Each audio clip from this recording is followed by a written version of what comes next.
Welcome to this episode of Equalizer. I'm your host, William Acosta. Today we're taking a hard look at one of the most complex relationships in the world of intelligence and law enforcement, the connection between handlers and informants. Behind every successful investigation, there is a relationship built on fragile grounds: trust, control, respect, and report. My guest today knows that reality from both sides of the wire. Benjamin Freedland is the publisher of the HUMINT Ledger, a fast-growing publication trusted by senior law enforcement executives, federal agents, intelligence professionals, and corrections leaders across the United States. The Ledger is known for credible, on-the-record reporting on human intelligence, tradecraft, handler of informant communication, and confidential source management, leadership, ethics, and operational integrity. He's also the host of the HUMINT Ledger podcast, a long-form interview series expanding this conversation through in-depth on-the-record discussion with senior operators, supervisors, and policymakers responsible for the management of confidential human sources. Through both the publication and the podcast, Mr. Freedland has engaged with national recognized leaders, including former NYPD Chief of the Department, Chell, and other senior law enforcement leadership and intelligence. Beyond journalism, Benjamin's authority comes from lived experience. Years ago, he operated with a sophisticated criminal network as a high-level interstate drug trafficker before cooperating with federal authorities as a professional confidential informant, contributing to the dismantling of major trafficking operations and gaining first-hand insight into sources, recruitment, trust, leverage, and risk management. After serving time in federal custody and rebuilding his life, he has turned that operational past into educational analysis and reporting focus on improving how agencies manage human sources and protect both the public and the people they rely on for their intelligence. As he puts it, every handler-informant relationship lives or dies on four things: trust, control, respect, report. Miss one and the whole structure collapses. In this episode, we are unpacking those four pillars, the way they really work in the field, not the way they are taught, and examining what happens when any one of them starts to crack. Hi, Benjamin. Good afternoon. Thank you for taking your time to be here at the Equalizer podcast. It's greatly appreciated. Thank you, William. I'm very happy to be on this show. I've got some mutual acquaintances have made their appearance here, and I'm very fortunate to be amongst those men who I have great respect for. Benjamin, tell the audience a little bit about who you are from the beginning. A little background on you. Well, I was born and raised in Southern California in a very wealthy community. You may have heard of it. It's called Beverly Hills. That's where I was born. And I was raised in West Los Angeles to a Jewish mother and father, raised in a Jewish family. And I was very fortunate as a child to grow up in such a fortunate circumstance. My mother and father took care of me. They did a very good job at raising me. I eventually graduated from high school and moved out of the house and went to college in San Francisco, where I graduated in 2008. I became sort of sucked into the recession economy of 2009. It was very difficult to find work, and I started working as a food vendor at music festivals very shortly after college, and I was operating my own business in the music festival world, selling coconut drinks at large music festivals across the country.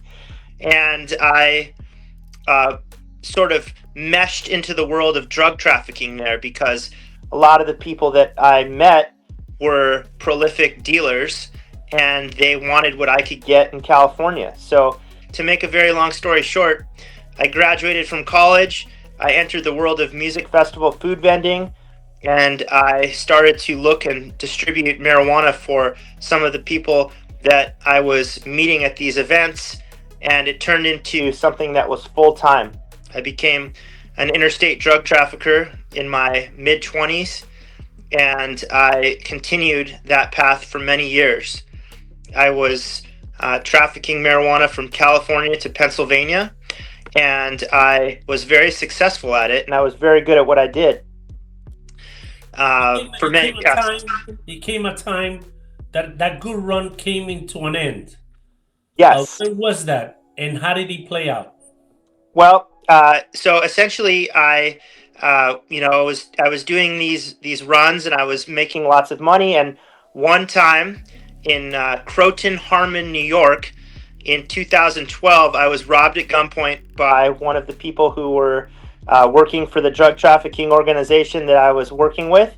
And I looked down the barrel of a gun, and my life flashed before my eyes. And I decided that that day was going to be my last day of working as a drug trafficker, and I began to cooperate with the federal government. Did you reach out to the federal government, or did the federal government arrest you and subsequently you cooperated? No, I reached out to them independently. I had no idea if I had exposure. I was just done. I was working very hard at being a drug trafficker, and I was done. I wanted to retire. So I reached out to the United States Postal Inspection Service, and that was eventually routed to the FBI, and I began cooperating with the United States Postal Inspector Service, but the FBI had some FBI exposure, and I was eventually routed to the FBI, who essentially told me of my exposure, and I began to cooperate with the FBI. Did it come a time that you ended up in jail, or you didn't do any jail time? Oh no, I first of all, I cooperated with the FBI, the United States Attorney's Office, for about a year, and then when I was done with my cooperation, they were still working the case, and they were figuring out how I was going to get a reduction in my sentence. And before I surrendered to federal prison in 2015, I was working as a professional informant for several different agencies, and I was helping to develop cases for those agencies during that time. But yes, I did, to answer your question. I spent 77 months of an 84-month federal prison sentence, and I did that all throughout the country at 8 different facilities in 6 different states in the Federal Bureau of Prisons. And how did your mom and father, how did they take that? Well, I was the first one in my family to ever really be in trouble at all, outside of maybe a parking ticket. So, they were very supportive of me, and I was very forthright with them. But I would not categorize them as being proud of me at that moment. However, they did not hesitate with their love for their son, and they were not okay with it. They didn't, write me off, but they were accepting of the circumstances, and they just rolled with the punches. When you hear trust, control, respect, and report, which one do you think most handlers misunderstand first? Respect, without a doubt. Respect is, there are different types of respect. When I speak of that, there is respect in the world of our society outside of prison and crime. That might be something where you help an old lady cross the street or open the door for someone that's handicapped. That's respect. In prison and in crime, it's totally different. And sometimes it's the only thing that a criminal has, especially when they're broken down in the confines of prison. respect carries more weight than wealth in the world of crime. And that is very difficult for people that work in law enforcement to understand and delineate the difference between societal respect and criminal respect. Which of those four has almost cost you your life or freedom? Trust. When you have to have unconditional trust with an individual when you're doing things that are risky to your life. And if you don't have trust, then you can be in positions where you might be in a dangerous spot, because that is essential. And sometimes even when you trust someone, you can't be left out of that dangerous predicament that you might be in. Trust is the most dangerous of all of the tenets that we'll talk about in terms of, trust, rapport, and respect when it comes to handling and communicating with criminals and informants. When a new handler walks in, what are the first three things you look for before you give them any real information? I want them to be honest. I want them to be able to carry on a conversation with me that is outside of what they actually want to listen to. I don't want them to just come in and start asking me questions. And I'm also looking for them to, have a certain respect level. So I want to be able to talk to the person. I want them to be able to seem as though they actually do respect me and that they want to listen to me, and that I am validated and important. What is a small promise a handler can keep early on that tells you they might be trustworthy? Some oftentimes I would talk to a handler and they would tell me that, so long as I'm forthright and honest with them, that they would be honest and forthright with me.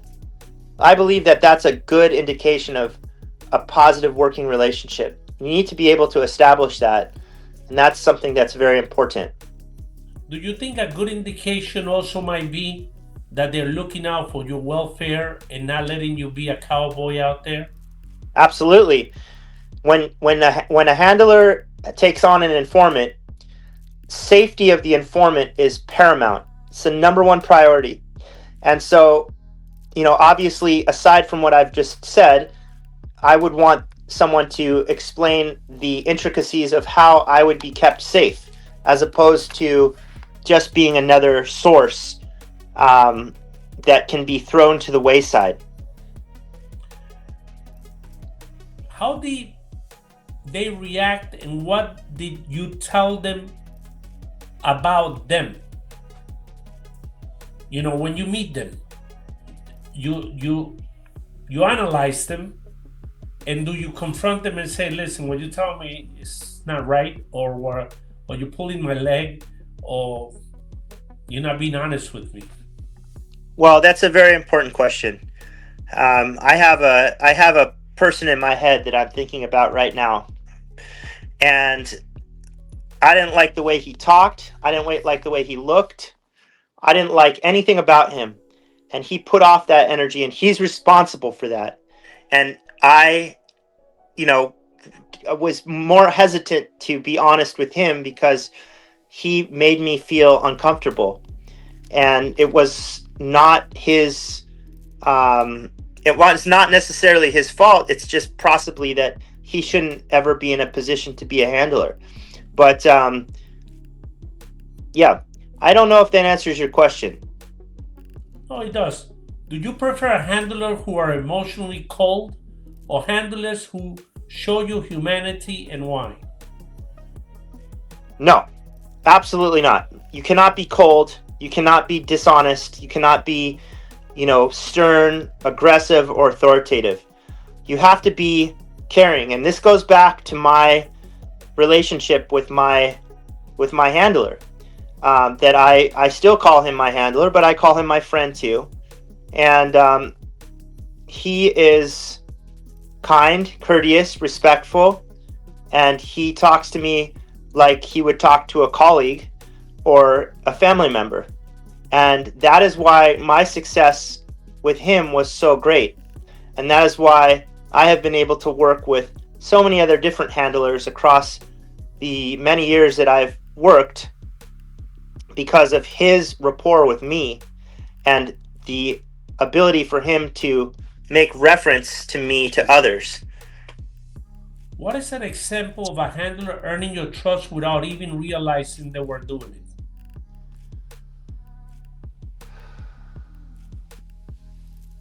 I'm not totally sure how to answer that question. Well, I'll leave you that one for thought. We can come back and refresh on it. Okay.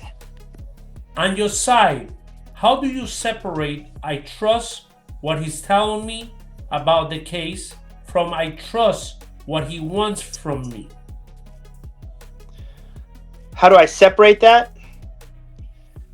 That's a very interesting question, because the answer is that they want both, but they have to be able to play a little bit in the middle. They want inevitably for you to give them the information required to close the case or be a good witness, or be able to have enough information to write a warrant. But they also need to be judicious about how authoritative they're going to be. But they just need to maintain their composure and allow for the informant to feel respected, and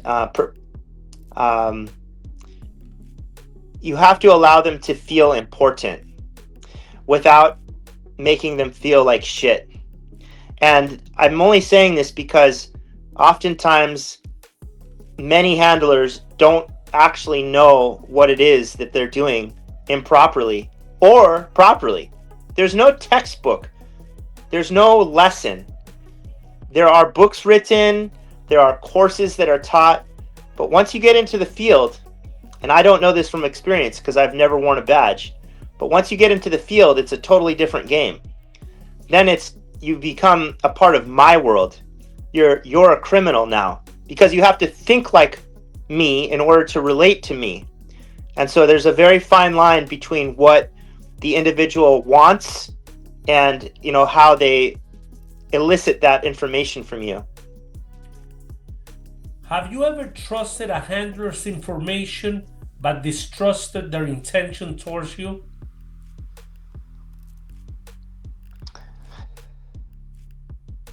No, I don't think so, because I've always had very good relationships with my handlers. I've always trusted them. If I didn't trust them, I wouldn't work with them. And there were some instances where I had a handler that I didn't mesh well with, and I didn't understand why he was talking to me the way he was talking to me. I just wouldn't work with them. So there was never really a circumstance where I was put in that predicament. How often do the handlers oversell what they can actually deliver?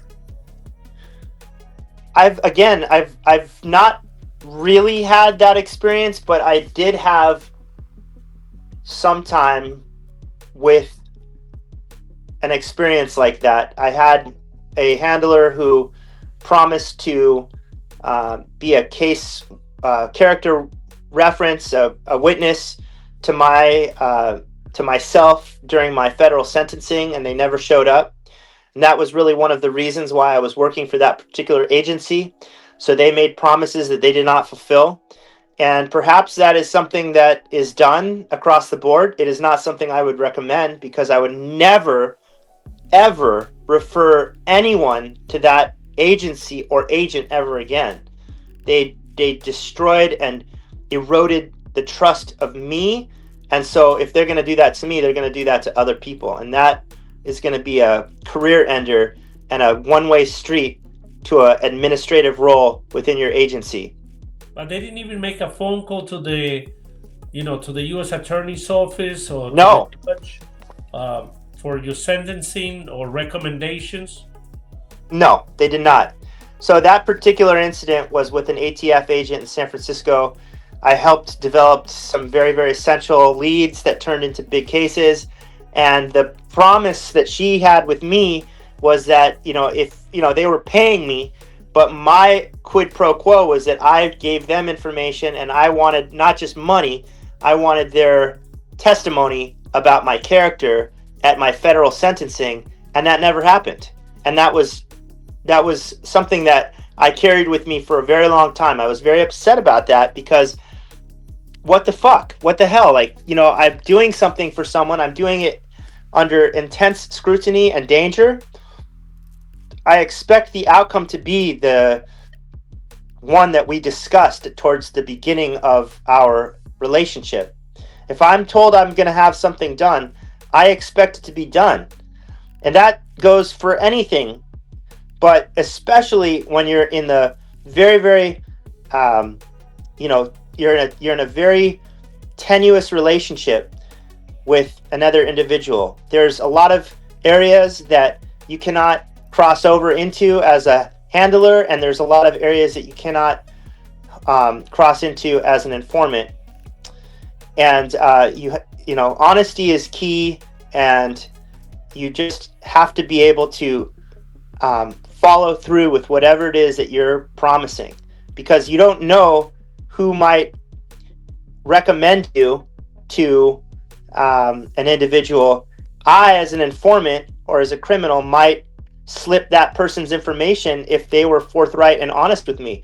But you can bet your life on the fact that I would never refer someone to a handler or law enforcement if they had a history of being dishonest. What are the phrases you heard that tell you a handler is rationalizing risk? It's not what I hear necessarily, it's how I see that they're thinking. When I have a conversation with a handler and they are stopping to think about how it might have to play out legally, then I understand that they are taking my safety into consideration, and they're not just flying by the seat of their pants. They're actually taking the time to think over some of the things that are important for my safety and for the integrity of the case. If something is just done half-assed, I can also tell that. You've got to remember, William, as a criminal, a lot of criminals have had an opportunity to grow up in very dangerous environments their entire life. And so you can read an individual right when they walk into a room. And that's also what you learn when you go to prison as well, because that's how you defend yourself, by understanding the dynamics of an individual before you even meet them. And it's also how you discover if violence is about to be perpetrated or if a fight is about to happen. You need to be able to read the individual, and you can if you're successful in crime. And one of the things that you have to pay attention to is your safety. And so when you see that they're taking the time to think about some of the inherent dangers, that's when you know that you can trust that individual. Knowing where not to trust. In your experience, where is it absolutely wrong for an informant to trust a handler? When there is desperation on the side of the law enforcement arm that is pushing you to do something that you know is wrong or you know is dangerous, that's when you have to stop. What topics should an informant never be fully honest about with his handler? Well, I'm not going to answer that because you have to be honest with your handler. You cannot leave anything out. They're going to find out, and that is why I asked you that question. Because, we want people to understand that the most important part of any informant is to be completely honest. Whether they go into a proper section with the U.S. Attorney's Office or Right. a local prosecutor, or they talking to agents in an operation or before an operation, or they just being debriefed right after they committed a crime and they want them to consider them to become informants. The most important thing is for them to be truthful, not to tell 100%. a story, not to lie to them, because good agents and good police officers and detectives will read right through you. The years of experience in the street also teaches law enforcement how to read good person, bad information, bad person, good information, or vice versa. But we know when we are being told a lie.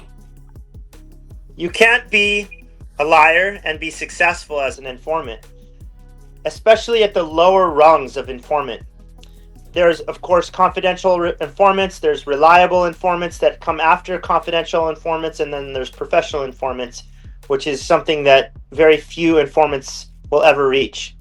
But you have to be honest, especially when you're talking to a prosecutor, because they can rake you over the coals if you lie. And furthermore, they can pull your cooperation if they find out that you haven't been anything but honest with them. And if you're working with someone in this field, in the field of narcotics or organized crime, and you are found to be a liar, then that's it. Your career is over as either a handler or an informant. You have to be honest. It's the most important facet in the relationship between handler and informant. When you hear the line, trust isn't believing your informant, it is knowing exactly where not to. What does that mean to you day in and day out? I'm sorry, you're gonna have to repeat that because I'm gonna have to close my eyes as you talk to me because I really want to. I understand the question, but why don't you ask me one more time? When you hear the line, trust isn't believing your informant, it's knowing exactly where not to. What does that mean to you in a day-to-day working relationship with your handler? Well, trust is one of the tenets of, what I teach and preach, between trust, rapport, and respect. If there is no trust, then there is no relationship. And that's, very, I think, sufficient. I think that is a very important. I think I can leave it right there. You can read through the cracks and you can interpret that however you want. But, your question is poignant. But trust is essential. And if you believe that is eroded, it's time to end that relationship. What is the most responsible way a handler can show skepticism without destroying the rapport with the informant? Honesty. If you're skeptical, if you're a handler and you're skeptical of the information that I'm providing to you, you need to be honest and you need to tell me that you're skeptical. Because just as you said, William, we both read one another well. Shoot, we should have gone to school to be psychologists, and I'm talking about the handler and the informant. So you have to be honest. You have to be honest, and you have to tell the person that you don't trust them or you don't understand them, and you have to reestablish the rapport from there. You cannot lose sight of the fact that you have to be forthright with everything. So if you do not believe as a handler that your informant is cooperating well with you, tell them. And if they don't cooperate after that, then it's time to find a new informant. From your perspective, what does genuine respect from the handler look like? Well, I would find respect in actions that the handler takes to ensure that I feel credible, responsible, and important. If they denigrate my character and make me feel irresponsible, unimportant, then I am not going to give them any time of day. It is left to me to feel that way in order to keep moving forward. So the way that a handler must treat an informant in that manner is to remain courteous to the needs of the informant, because you never know where the informant is in their life. They could just be someone that wants to cooperate because they've always wanted to cooperate because they're interested in law enforcement, or they can just be someone that's in a really bad place and needs affection and care, needs someone to tell them that they're doing a good job.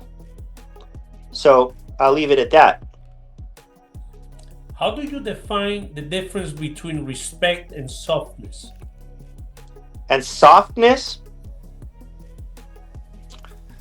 Well, in the dog-eat-dog world of crime, first of all, you can't be soft. That's not in the cards.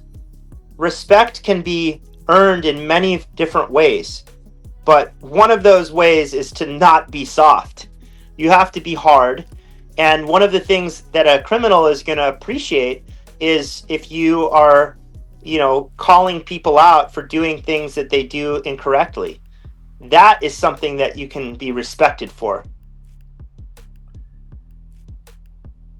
Have you ever seen a handler confuse respect with letting you break the rules?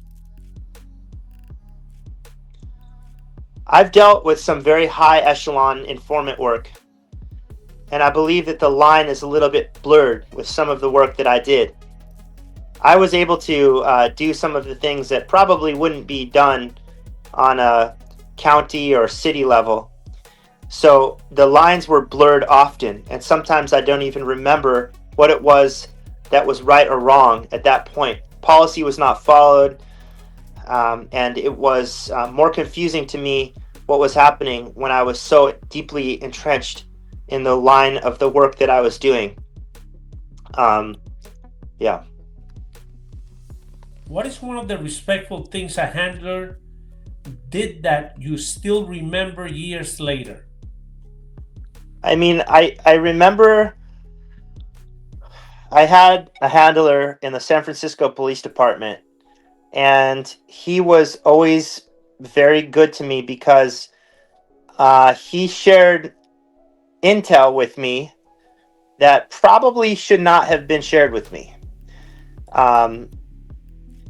And I remember thinking to myself, yeah, this guy's probably not supposed to be showing me this information, but it made me feel like I was part of the team, and it made me feel important and safe to provide the information that I was providing to him. And that really carried a lot of weight, and I remember that, and I'll never forget that. As a matter of fact, I remember exactly the time that came to mind. I was sitting in the front seat of his squad car in a parking lot in San Francisco, and he was showing me information, a mugshot and personal information on criminal history report, and I felt, okay, you know what? This is good. I can pass along more information to this guy, and we're going to have a good relationship. To give them the benefit of the doubt, there are really great ATF agents out there. I know that. I know that. And what happens is a single agent cannot mark the tone for how the agency's SOP, standard operation procedures are, and also the quality of the agency's work. The men and women of the ATF put their life at risk every day, doing great cases. If you saw, they have even done work in Mexico. I mean, you have agents that have blown the whistle on the agency and put their life at risk, their career at risk. One of them is a personal friend. He's done a book about what happened in Operation Fast and Furious. Great individual. And like him, the men and women of the ATF and other agencies do an excellent job, because the bread and butter of every criminal investigation, whether it's at the state, city level or federal level, is informants. Informants are the ones that bring the cases forward so they could be worked all the way to the end. You can't work a case from the outside. Doesn't matter what technology you have. You need human interaction inside those criminal organizations and Yep. groups to be able to really demolish their structures, whether it's organized crime, whether it's Colombian cartels, Mexican cartels, Asian organized crime, or whatever fashion, or gangs. You need people within the inside or people that are outside but are trusted participants within those criminal organizations. Of course.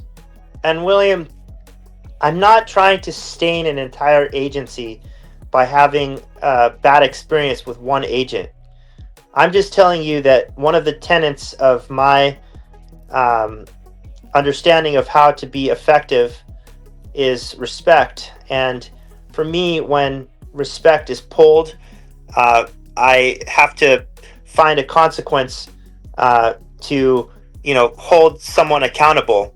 And I can't hold that person accountable. So it just paints a bad picture. If you as an agent, you don't just represent yourself, you represent the agency that you work for.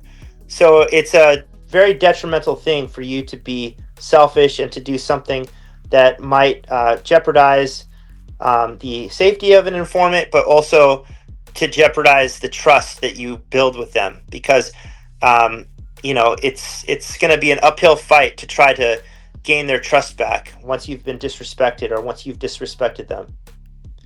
So I just wanted to make that clear. Yeah, the agent, my friend Peter Forcelli, I don't know if you heard of him. Of course I've heard of him. And I think you should pick up a copy of his book. And I tell everybody to really pick up a copy of that book, because Operation Fast and Furious was something that could have never came to light if it's not because he took it up on himself to take that step and put his career on the line for it. And like him, over the years, since the beginning of 1987, I have the pleasure of meeting many ATF agents, and they are a great group of individuals, and they do a lot of great work. It's not a big agency, but they do a lot of great work. If not, the United States wouldn't be as safe as it is. Well, listen, I plan to interview Peter for my publication. I've been in touch with him. He's an honest man, and I have had no bad experience with him. So, I'm not going to hold that one incident. I'm not going to hold him accountable to that. That's that one individual. But what I am trying to emphasize here is that, if you're a handler or you work in law enforcement, you need to understand that one bad decision, one time that you erode someone's trust and you've disrespected an individual, it's reflective on the entire agency that you work with. And so you need to be very careful, and you need to represent not just yourself, but the agency that's behind your badge. And I really agree with you on that. If you could show a room of recruits the long-term psychological impact of humiliation and threats, what would you tell them? I'm sorry, you got cut off right there. Humiliation and what? If you could show a room of new recruits at a police academy or federal academy the psychological impact of humiliation and threats when it comes to informants, what would you tell them? I would tell them not to humiliate, and I would tell them not to threat.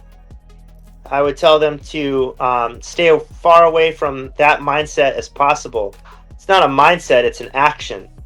But you can't do that. It's an inappropriate avenue to try to solicit or information from someone. To be threatening is inappropriate, just in generally speaking. But if I was to be in front of a room of recruits that were entering into the field, I would tell them to be as far away from dishonest and threatening as possible, so that they might be successful in their line of work that they're going into. You can't be aggressive, you can't be dishonest, and you can't be threatening. Sometimes there's a place for that, but most of the time when you are interviewing someone, and trying to get information out of an individual, you cannot be threatening, and you cannot be reckless, and you cannot do any of those things that would denigrate the integrity of someone's psyche. Do you feel like any agency ever genuinely cared about your life after the case? Yeah, but conversely to what I just said, it wasn't the agency, it was the individual.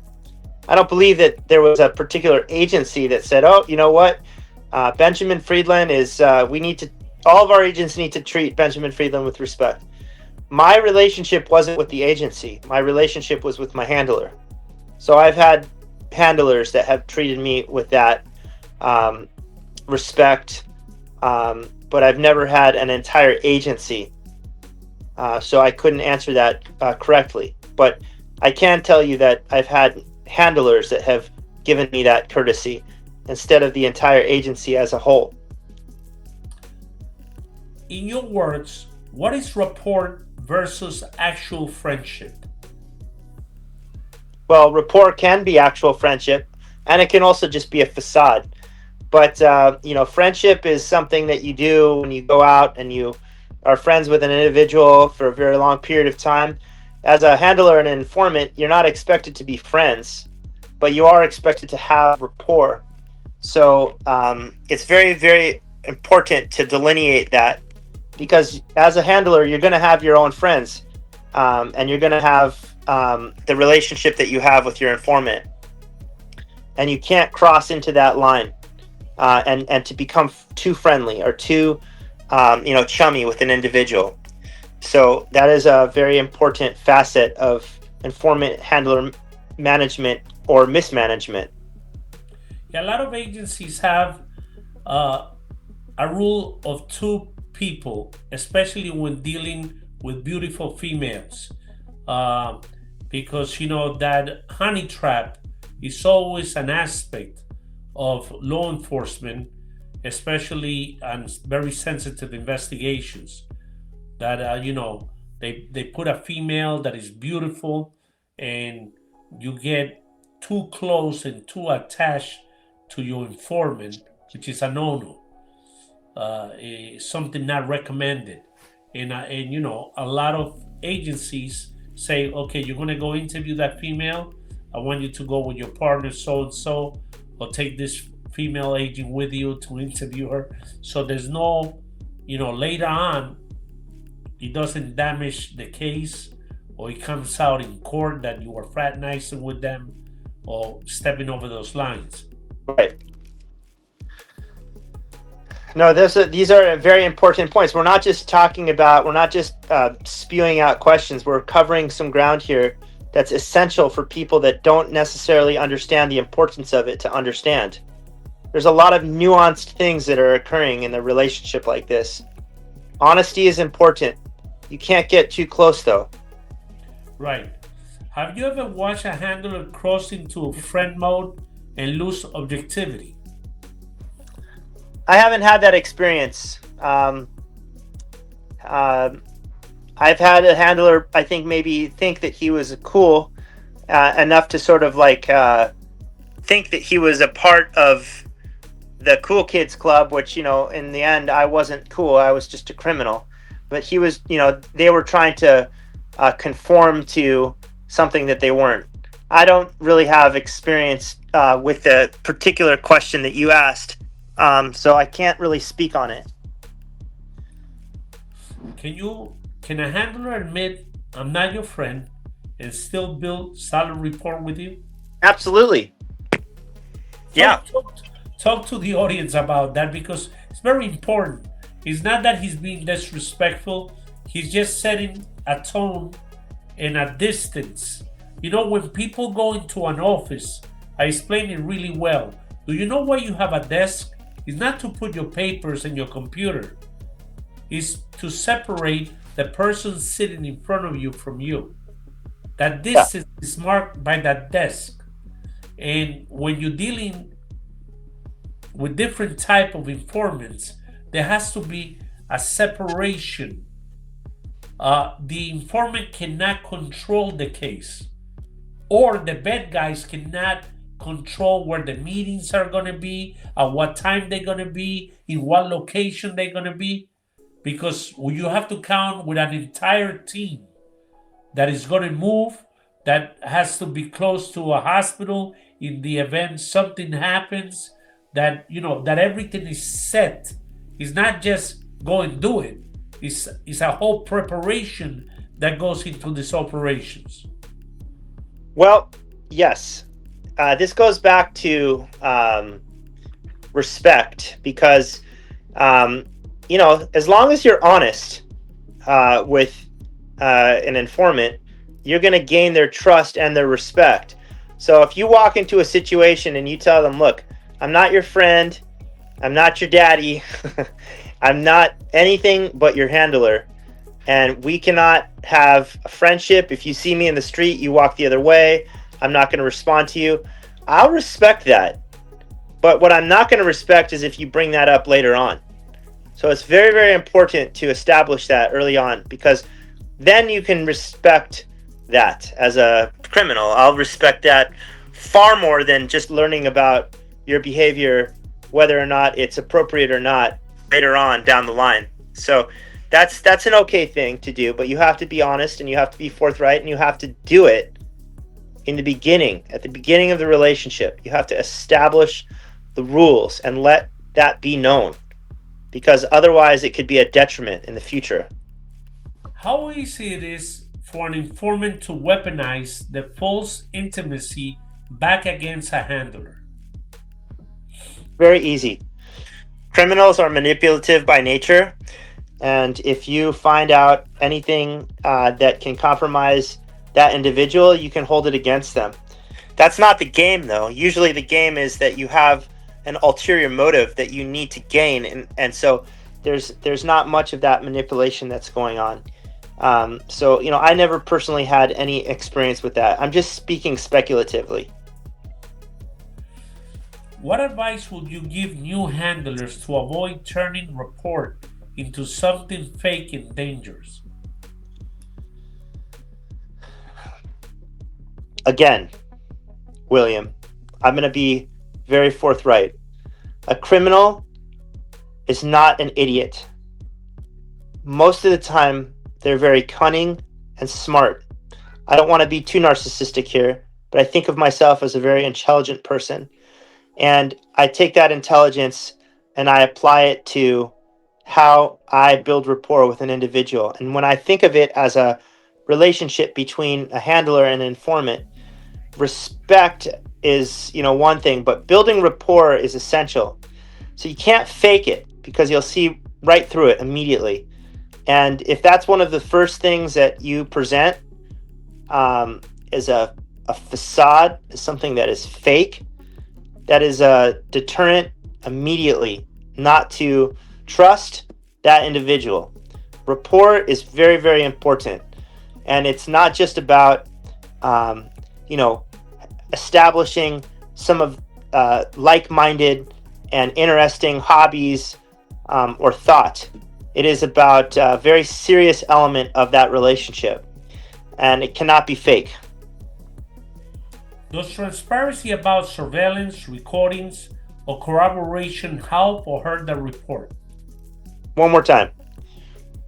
Does transparency about surveillance, recording, or corroboration help or hurt that report? Help. And it's very important because at the end of every case, you want the case to go to trial.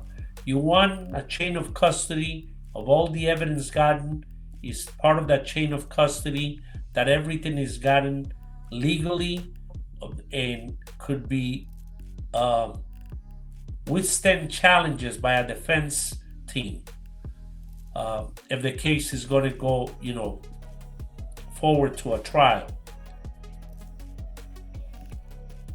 Absolutely.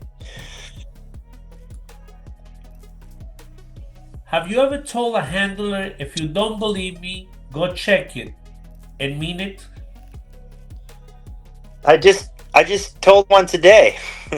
I'm not really working in the field anymore as an informant. I have responsibility as a father and as a husband and as a business owner and a homeowner. But I'm working on a project right now where I was relaying information to a federal authority about some information that I had compiled. And he got word from someone that I was vague with my evidence and my information. And it made him very upset. And I told him, I said, hey, hold on a second. I'm not telling you anything that's not, that's a fabrication. I'm going to stop you right there. I'm not going to have you talk to me like this. And if you don't like it, then, this relationship can be over, and I have no qualms about that. So yeah, I've checked them before, and maybe they're not used to that. Maybe that's why I have been so successful in my relationships with law enforcement. But it's very important to be able to still, have an opinion, I think. If you could redesign how benefits are negotiated and honored, what will be different? Well, one of the main things as a professional informant is to be able to find, large amounts of cash. That is a motivator for many informants, is to find the cash and negotiate a portion of it. The percentage. I think that that's sort of like a game. I believe that money should be distributed more. There should be more money that's up front. There's not a lot of money in the world of being just a traditional informant.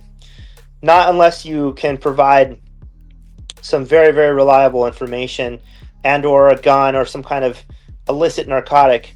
And even then it might be $100 for a gun and, whatever it is that they can assign to you to, get some kind of narcotics. I believe that the monetary structure should be raised, and I believe that it should be something that is seriously discussed at different departments, because, you can't rely upon someone to, turn state's evidence or provide information if they're only getting a fraction of what they would be earning as a criminal.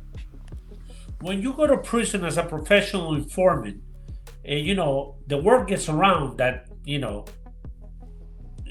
were an informant.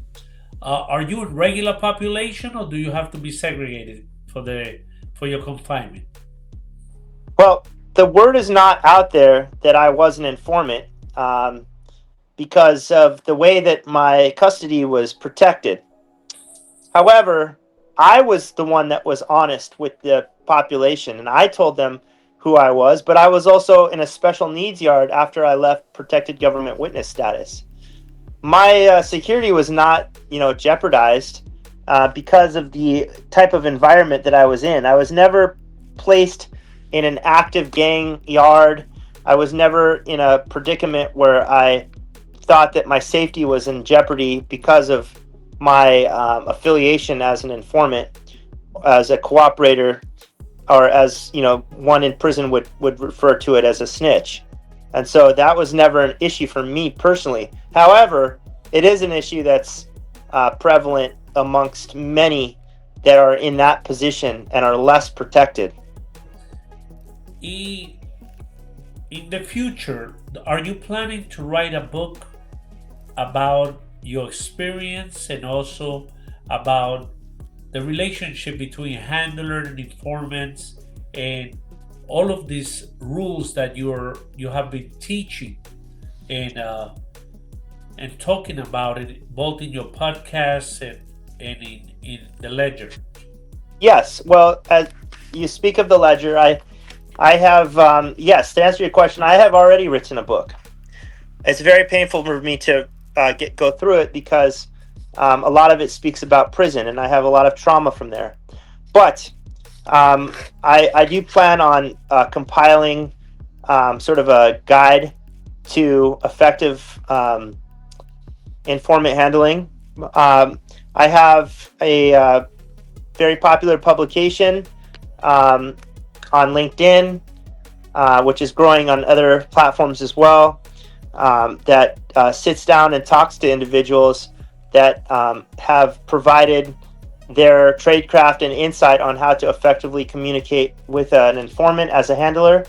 And I plan to compile all of the interviews that I've done into a manual, and it will be very significant because a lot of the people that I do interview are some of the best in the industry, and the field of law enforcement has a very high respect for the people that have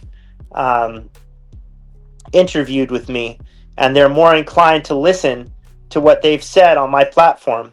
And when I compile it all together, I do intend to turn that into a book, and I do intend for that to be a platform for learning in the future. What is the name of your book so if the people in working they get it, if there's still copies out there? Well, I haven't worked on my book yet, and so I can't promote it. I can only say that it's forthcoming and that I need to work on it. Oh, so, But so you haven't published the book yet. no, I have written it, but I have not published it because it's too painful for me to go back and read some of the things that I participated in, to be honest with you. So I'll pick it up and I'll transcribe it into the computer 3 pages at a time, and then I'll put it down. I won't pick it up for a year. It's been 4 years now since I've been released from prison, and I put together that book while I was incarcerated. But where the body of my work is now is in my publication, the Human Intelligence Ledger, which is available on LinkedIn and also on Facebook and TikTok. And I have poured my heart and soul into putting together effective learning tools through interviewing legendary law enforcement officials that have used tradecraft and technique to build rapport, gain respect, and attain trust with their informants, and how they applied that in the field, and how people can then translate all of those interviews and tradecraft and respect and rapport building themselves by listening and reading the articles that I have written with those individuals. It's very, very important. If And I people definitely, if people want to get in touch with you, what is the best way to reach you in social media? well, I'm on LinkedIn, and I always respond to message requests. If you have a professional capacity, you're probably on that platform. That's how you and I connected with one another, outside of the fact that you've interviewed many of the people that have also been in my interview deck. LinkedIn is a great platform for people in this community and just for professionalism in general. So you can find me on LinkedIn, and you can find me on Facebook, and those are the best ways to reach out to me. Of course, I also have an email, which is ben@strategicinformantsolutions.com. It's a mouthful. Again, it's ben@strategicinformantsolutions.com. And also, my phone is wide open. I like to keep that medium open because it's a direct line to my hand, and oftentimes I have my phone very close by. My telephone number is 310-775-1472, and I'm always open to a networking opportunity. I'm always open to collaborate with someone. I'm always open to a teaching opportunity. In fact, I have a lecture coming up at University of Nevada, Las Vegas on Thursday. I'll be teaching at their criminal justice program with Dr. Stephen Pace. And I'm always open to doing any type of collaboration that will resonate with the kind of work that I do, that allows me to keep and maintain integrity, and allow me to leave a legacy rather than just be some shithead that was a criminal drug trafficker for many years in his life and spent many years in prison and incarcerated. My legacy now is to turn the leaf, be redeemed, and help those that are in the field of law enforcement be more tactically advantageous with their newfound knowledge of how to interact effectively with an informant by listening to some of the things that I have to say and by hearing the voices of those that I have interviewed that have that same ability to candidly express how they were most effective in that format. Benjamin, it was a pleasure having you, and I hope that this is not the last conversation we have. I dedicated this show solely to the things that you wanted to talk about because I think it's very important for new agents or people that want to come into law enforcement to understand that there are ways to communicate with people, enable for a team effort between the criminal element, the informants, or people that are not criminal, that are sources of information, and the law enforcement community to be able to work hand in hand to be able to bring down these criminal organizations from within. I really appreciate your candorness and your time, and thank you. You're very welcome. It was an honor to share this, and to anyone that feels that this resonates with them, reach out to me because this is my mission. This is not something that I'm just talking about here on this show, The Equalizer. This is my life mission now.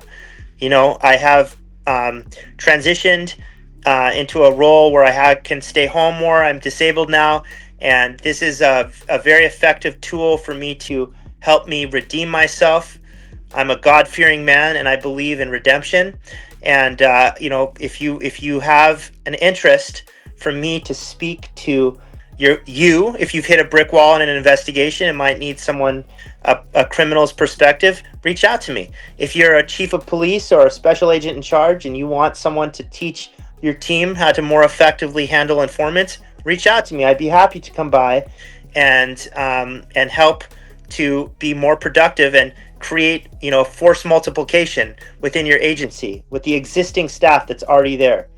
Having one effective informant can equal 100 officers or agents.